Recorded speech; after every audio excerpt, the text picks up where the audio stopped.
3x10 til Anita.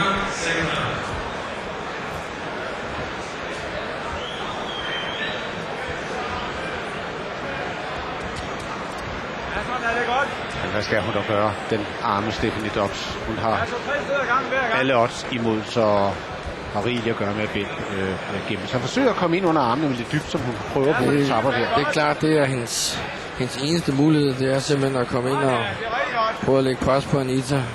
Men så længe Anita har et klart bedre benarbejde og bevæger sig bedre, så vil det stort set være umuligt.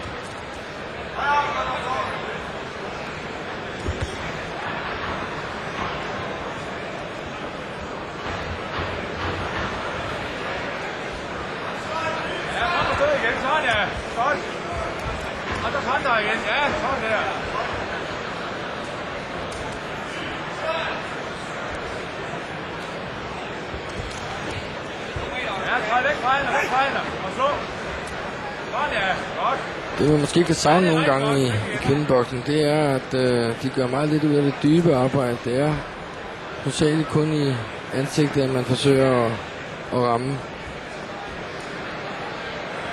Højre med, når hun kommer der. Sådan der. Ja, der.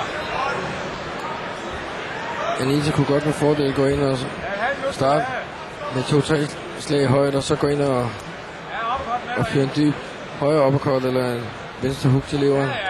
Ja, det sagt, det er problemerne for Anita, når hun er så meget højere. Det er jo rent udsagt at komme derned.